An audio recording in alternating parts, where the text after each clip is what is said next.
somewhere in the world that is, well, there's the foreign exchange. That doesn't exist. It's everywhere. It concentrates in the world's largest banks, particularly the top 2 largest foreign exchange banks, and then everybody else. That's where the foreign exchange marketplace lives. And the crypto revolution is having a very large effect on that. Slowly to start, but particularly around financial inclusion. And financial inclusion is something that's important to us because as a person who works exclusively in emerging market currencies, in the world's largest economies by size, by population, by GDP, by growth, financial inclusion, the idea of a bank account or insurance or credit cards is not available to everybody, as it is in traditional Western markets. And that's where crypto is having its biggest effect. Now, of course, technology came into this place and changed it quite considerably. Now, at the time, that was the leading technology. And then came the fax machine, right? That was an exciting invention.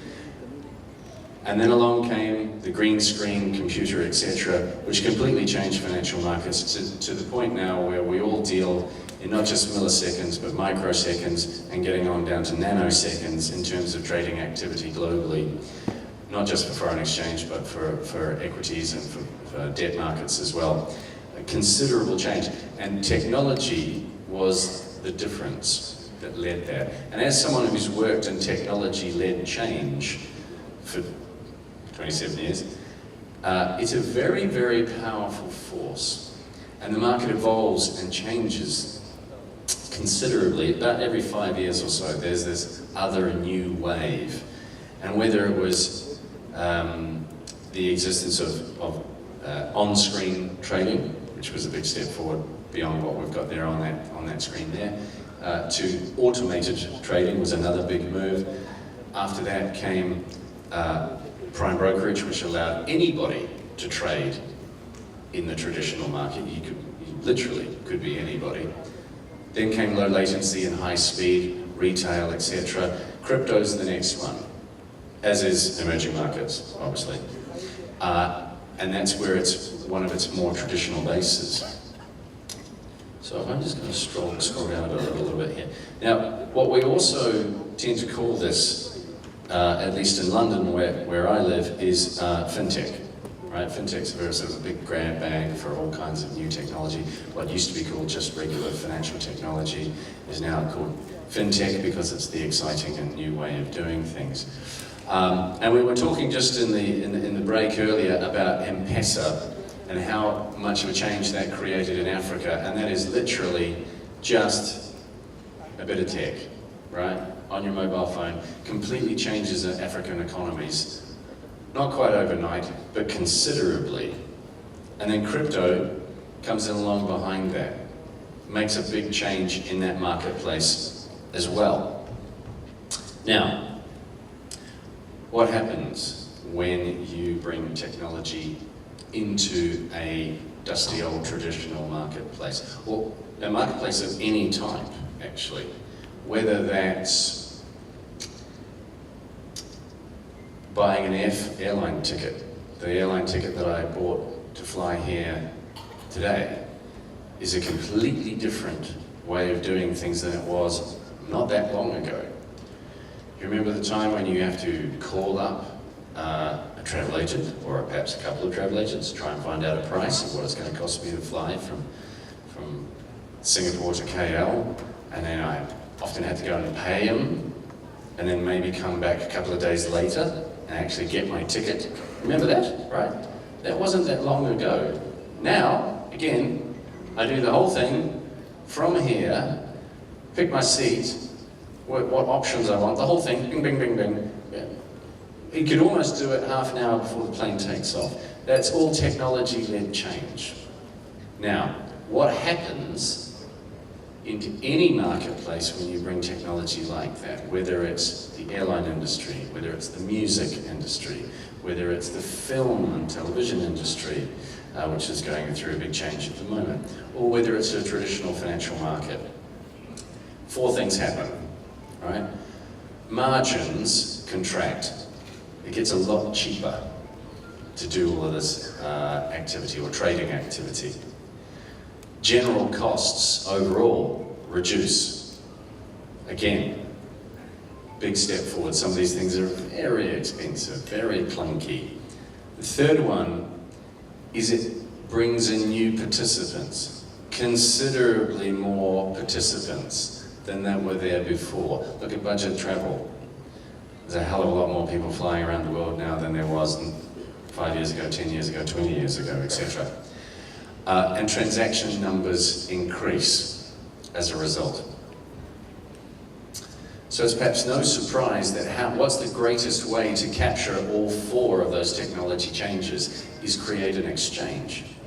When you create an exchange and you bring buyers and sellers together in that exchange, yeah, sure, the margins contract, but the costs go down, and there's a lot more people doing a lot more trading as a result. That is the sorts of differences that cryptocurrencies are starting to create above and beyond what's already going on in the traditional market that I work in. Now, if we can have the next slide, please. Thank you. Right, so traditional markets, dirty money, dirty old money, right? Clunky old stuff. Very, very hard to move that around the planet. Very expensive to move that around the planet, or it's a hell of a lot more expensive than it should be, compared to I can download a Netflix movie, I can buy my airline ticket, I can do all these things relatively cheaply. Why can't I send money across the planet just as easily? Why do I always feel like I'm getting ripped off on that? Well, that's the kind of power that's sitting behind crypto in the first place. And it wasn't, perhaps the one good thing to come out of the global financial meltdown of 2008 is that a lot more eyeballs are now sitting on financial markets. There's a very large amount of regulation that comes due in London and in Europe in January, creates some very, very large changes. It's taken an awful long time to get there. It's been a long time since 2008. But we have 2008 global financial meltdown to thank for the creation of these sorts of new approaches of doing business in the first place. If that hadn't have happened, if people hadn't have lost faith in banks in the first place, all this stuff wouldn't exist today, or it certainly wouldn't have gravitated this kind of response globally. We'd still be using the same old thing. So, like my friend down there is talking about revolution, well, it takes a big upset and a big change in order to create the environment for revolution in the first place. And then we've got this thing called technology, which tends to speed up revolution or evolution considerably quicker. He says, scrolling down. Right, so, where are the places in the world where I think this is the most prevalent and the most exciting? And that is places like Brazil, Russia, Indonesia, China, of course, a very large change that's gone on there with their currency. Again, in a relatively short space of time, completely new way of doing things, and that is growing and extending. A number of countries around the world, this one in particular, has problems with its currencies, or its currency recently. There's a shift that's heading more towards digital currencies, cryptocurrencies, as a result. Perhaps that is an easier way and a better way of doing particularly international transactions, rather than using this stuff, right? The old stuff. New way of doing it. This terrifies central banks. This is quite a worrying thing for central banks. The smart ones, I think, get on board with it and get in front of it, right? We have a saying in the FX market, get on the bus or get run over, when it comes to changes like this moving forward in the marketplace. Now, if I can have the next slide. This is perhaps something that's of no surprise to, I'm sure, to most of you. There comes with any change a lot of risk. The tulip price index of that 1636. Hands up who knows all about this already. You guys all aware of this? Don't be shy. No? Okay. Good, then you'll find this interesting. So, in our talk about the history of financial markets, the tulip craze or tulip mania of 1636 was where the price of a single tulip bulb went crazy. A bit like what people are calling, Bitcoin mania at the moment. The price went up very high very quickly, and this is actually a bit of a rubbish graph. But if I go to the next slide, okay, a tulip bulb. No, the one before. There we go. Thank you. Where is this guy? You can read it out for yourself, but this is what the price of a single tulip bulb went up to in an extremely short space of time. Now, a very large group of people made an awful lot of money out of that. And as you can see, this is what a single tulip bulb would buy you. Now, there's all sorts of animals and assets, etc. in there. It's the 4 tons of beer that I thought was a particularly large one, and the 1,000 pounds of cheese. But essentially, this thing went up to modern day equivalent of $40,000. Now, I don't think anybody here is going to pay $40,000 for a single tulip bulb, right? But would you pay $40,000 for a Bitcoin? Hands up who would pay $40,000 for a Bitcoin. Come on. Or let's say a cryptocurrency. Because there's 6,600 and something around it today, right? You get people out there talking about it going to $1 million or more. Now, I'm not sure about quite that large, but with limited supply and increased demand globally, we all know what happens with that, right? You get an extreme price adjustment very, very quickly. Of course, this carries risk, right? This carries a considerable amount of risk. So if we could have the next slide, please. And this is the thing where people like myself have been very skeptical about this, because this is the Bitcoin graph, up till about a week ago or so. And when it fell out of bed, as it did, and fell out 40% of its value quite recently, that's when everyone was like, see this Bitcoin thing, see, it's going down, it's crashing, it's coming off. But what did it do? It turned around and went back up again. Now, I can't tell you whether it's going to go up or down from here, but what I can tell you is that cryptocurrencies are certainly evolving and becoming the next big thing. There's no doubt about that. But when it comes to the tulip world, what goes up does come down. And again, this is where an exchange comes into play. Buyers and sellers meeting in the middle. There's nothing wrong with selling. There's nothing wrong with a market price that goes down. In fact, if anything, selling in a short market is actually far more profitable than a buy and hold strategy in a number of markets, particularly in equities and futures. You can make a lot more money a lot faster if you're a short position player, and a number of people are. Healthy markets go up and down. That's a normal thing. It's a good thing. So when you see this sort of price activity, it means, okay, there's increased demand here, there's a considerable amount of it. Be careful, of course, it doesn't always go up. Nothing continues to always go up. But active markets with large amounts of participants are very, very good places to be. Whether you're a user who just wants to send some remittance in an easier, cheaper and smarter way, I want to send some money back to New Zealand, I want to do it easier, I don't want to use a bank, it costs me a fortune. I can use coin, I can use an exchange as a way to do that. I'm a natural buyer and seller. Or whether I'm a speculator of, okay, this thing's going a bit bonkers and a bit crazy, and maybe the number of headlines in the newspaper automatically translates through to buying and selling opportunities as a result. It doesn't matter. All markets, particularly commodities, there's the underlying actual need of that commodity, and then there's the speculation that sits on top of it. Those are normal, healthy, everyday, regulated marketplaces all over the world that transact 24 hours a day or multiple times, all the time, and down to the microsecond. So nothing particularly crazy, nothing particularly worrying to see about this. Now if we go to the next slide, There you've got the main stages of any bubble. Okay, now this is sort of an out-of-the-way example. This comes from the stock market, but you can see there, much like any new revolution or any new product or service, you've got a varying degree of the early adopters, where it starts to get some activity in it, and where it starts to go crazy bananas.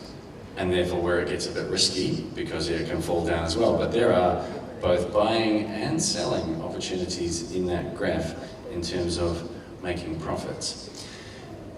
Now when Bitcoin first started coming around, and with the mysterious founder of it, you know, where is he, who is this guy, etc. I was convinced, and I think I possibly still am, that Charles Saatchi's behind the whole thing, because it's always in the news. You ever notice that? Bitcoin is always in the news. So if you just happen to be the owner of one of the world's largest media companies in terms of advertising and convincing people to do things, this Bitcoin thing's brilliant. It's absolutely fantastic, and Saatchi himself is also quite well known for cornering the Picasso art market, amongst other commodities here and there. So it wouldn't surprise me at all that the person, or is not actually a single person, it's a group of people actually that's behind this. Because how would you seed a new type of environment? I mean, think about it, right? Changing global currency markets. This is not an easy thing. This is an extremely difficult thing to do. And to keep it top of mind, and to keep people interested and involved in the thing the whole time, is an incredibly difficult thing to do. So who knows who's behind that? But thank them, because it creates all sorts of opportunities on the back of it, both up and down. So if we can now go to the next slide, please. This is an extremely important person. She's not on the money yet, but an extremely important person, the head of the IMF, Christine Lagarde. Now, her opinion counts. It really does, considerably. And when she says something like, it may not be wise to dismiss virtual currency, then people like myself in traditional markets start to pay attention to that. Because if Christine Lagarde says things like that, then okay, we're sitting up and we're paying attention. This is a highly respected central banker and the head of the IMF.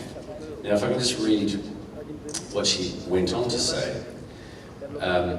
Citizens may one day prefer virtual currencies. Not so long ago, some experts argued that personal computers would never be adopted. We move to the next slide. And that tablets would only be used as an expensive coffee tray. So I think it is unwise to dismiss virtual currency. So here's an example of perhaps our evolution as mankind or womankind in terms of how we've grown and built new things and new worlds, and virtual currency, as the guy on the end there is attempting to play with. If we can move to the next slide, please. So cryptocurrency market share, so these are some boring facts and figures that no one will give a stuff about. However, other than the rather large size of them, 12.4 billion, that's a fairly good size. So again, coming back to Christine, suggested that both digital currency and distributed ledger technology have the potential to slash costs, improve speed in financial services, and become a powerful tool for deepening financial inclusion in the developing world, or what she called dollarization 2.0.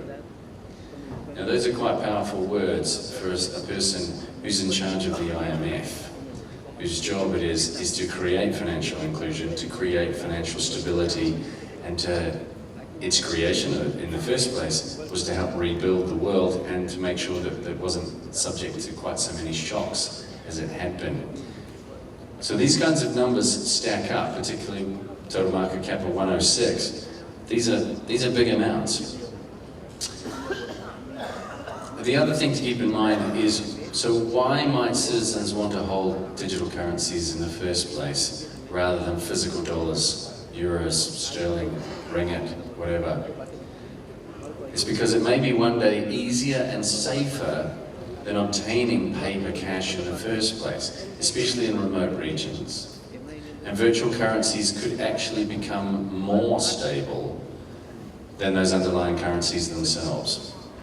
Now, I think that's quite a bold statement, and if it didn't come from Christine Lagarde, I'd probably brush that off a bit. But yes, you've got variances in digital currencies, but for some, shall we say, real currencies or national currencies, you've got considerable, horrible swings back and forth in currencies. If you look at Turkey, you look at South Africa, just in the last couple of weeks, massive changes there at the same time in what we would consider strong, well, perhaps not strong, but stable currencies, large currencies globally, some of the flags that are up on the back of the room.